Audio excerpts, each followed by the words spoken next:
আসসালামু আলাইকুম। তাসবিকম টাইনওয়াল ফ্যামিলিগুলি খুদ। আর খুদ হলো ধান ভাঙিয়ে যে চালটা হয়, আর চাল যে হওয়ার পর যে ভাঙা অংশটা থাকে সেটাকেই খুদ বলে। আর এটা দিয়ে আজকে রেসিপি করব, আপনাদের সাথে শেয়ার করব ইনশাল্লাহ।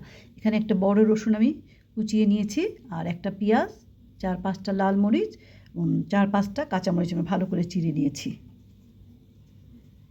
আর 2 ইঞ্চি পরিমাণ একটা আদা যা আমি গ্রেট করে এখানে অ্যাড করে দিব। আর তেমন কিছু লাগছে না।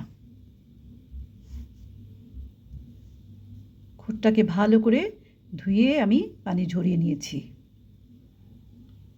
কারণ এটা পোলাওয়ের মতো রান্না করব, তো এই জন্য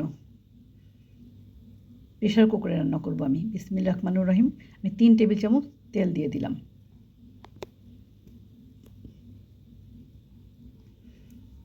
লাল মরিচটা দিয়ে দিলাম, 3টা তেজপাতা।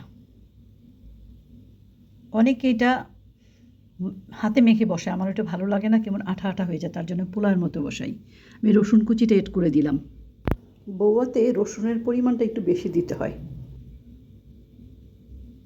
এইভাবে রান্না করলে অনেক অনেক ঝরঝরা হয় বউয়াটা।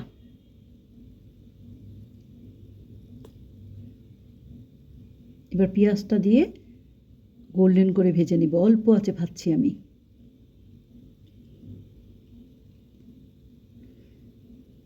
পেঁয়াজ, রসুন, শুকনা মরিচের খুব সুন্দর একটা অ্যারোমা বের হয়ে গেলে আমি ঝরিয়ে রাখা খুদটা এখানে অ্যাড করে দিলাম।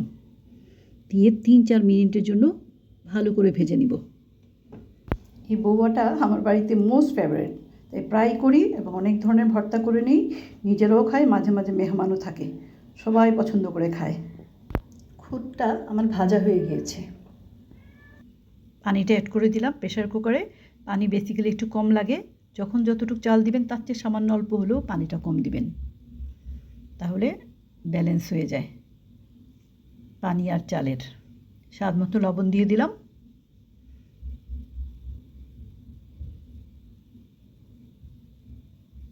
এখানে ওই আদাটা গ্রেট করে রেখেছি আর কাঁচামরিচটা দিয়েছি, পানিটা ভালো করে বলক আসলে পরে আমি আদা আর কাঁচামরিচটা অ্যাড করে দিলাম।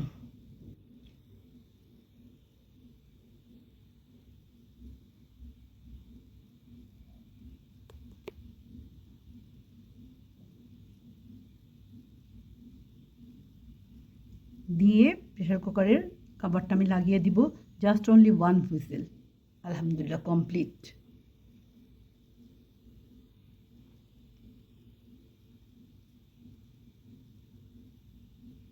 হুইসেল দিয়ে দিয়েছে, আমি চুলাটা অফ করে দিলাম।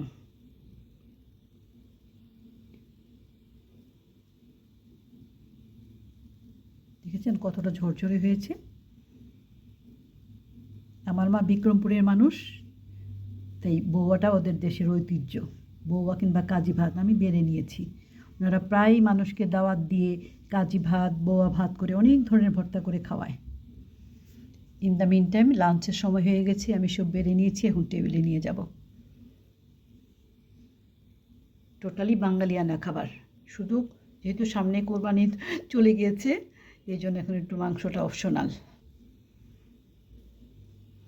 খুদের বউয়া সব আমি বেড়ে নিয়েছি। অনেক দিন পর গরু মাংস ভুনাটা করলাম। সবসময় ঈদের সময় আমার মা করতেন এই ভুনাটা। কোরবানি ঈদের সময় না হলে হয়তো মাংসটা দিতাম না, ডিম ভাজি কিংবা অন্য কিছু। আমার বাড়িতে হলো ডিম ভাজি মেইন আইটেম। লেবু, পেঁয়াজ, রসুন, বোম্বাই মরিচ, মাংস, সাতকরার আচার, বউয়া, আর 3 রকমের ভর্তা করেছি, সরিষা, কালো জিরা আর শুটকি। ধন্যবাদ।